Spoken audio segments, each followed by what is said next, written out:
Hartlike goeiemôre liewe vriende in ons Here Jesus Christus. Welkom by ons oggendoordenkings vanuit die Woord Digitaal. My bede is dat die Here vandag, deur sy Woord en Gees, in elkeen van ons harte en lewens sal werk tot geloofsversterking. Ek is Dominee Adriaan Swart. Ons sluit vandag af met ons reeks wat handel oor die tema Jesus, my Here. En vandag is ons by deel 6, die Here van my lewe. Ons skriflesing kom uit die woord van die Here, uit Romeine 14, vers 8 tot 9. Want as ons lewe, leef ons tot eer van die Here. En as ons sterwe, sterf ons tot eer van die Here. Want hiervoor het Christus ook gesterwe, en opgestaan, en weer lewend geword, om oor dode sowel as lewende te heers. Ons het gedurende hierdie reeks gesien, dat Jesus die Here van ons harte, ons denke, ons keuses, ons verhoudings, en ook ons storms is. Vandag sluit ons af met die groot vraag, is Jesus die Here van my lewe? Ons staan stil by 3 hoofpunte vanuit ons teks vandag. En ons eerste punt is die volgende. Jesus wil nie net 'n gedeelte van jou lewe hê nie. Ons verdeel ons lewe maklik in verskillende afdelings. Ons geloof is 'n afdeling. Ons werk is 'n ander afdeling. Net so ook ons gesin, ons ontspanning en ons toekoms. Soms gee ons vir Jesus net die godsdienstige deel. Ons bid, lees Bybel en gaan kerk toe. Maar oor die res wil ons self besluit. Jesus is egter nie net Here op Sondae nie. Hy is Here oor elke dag, elke verhouding, elke besluit en elke droom.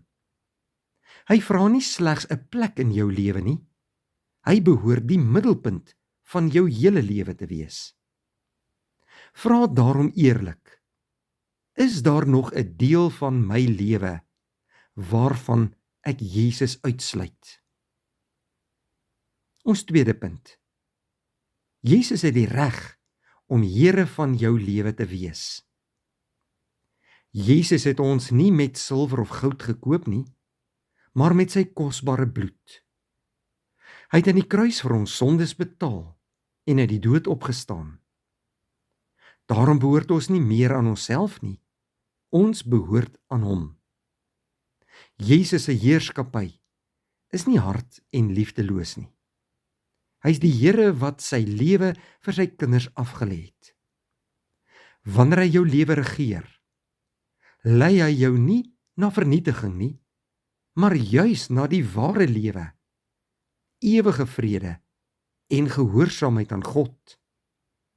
Om te sê, Jesus is my Here, beteken daarom, my lewe behoort aan hom. Sy wil is belangriker as my wil. Ons derde punt vir vandag. Leef elke dag onder Jesus se heerskappy. Jesus as Here is nie net iets wat ons met ons mond bely nie. Dit moet in ons lewe sigbaar word. Dit raak hoe ons praat, hoe ons mense behandel, hoe ons tyd gebruik en watter keuses ons maak. Begin elke dag met die gebed. Here Jesus, hierdie dag behoort aan U.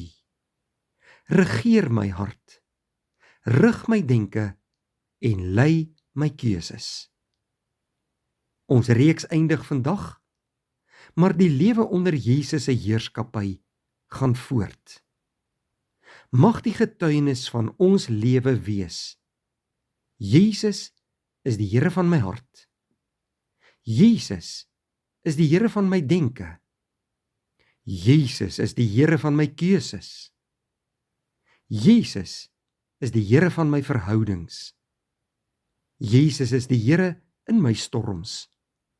Jesus is die Here van my hele lewe. Kom ons bid saam.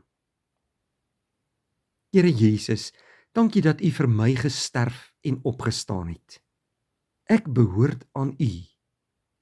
Neem my hart, my denke, my verhoudings, my keuses en my toekoms. Regeer my hele lewe en laat alles wat ek doen tot U eer wees. In Jesus Christus se naam. Amen. Dankie vriende, 'n mooi dag.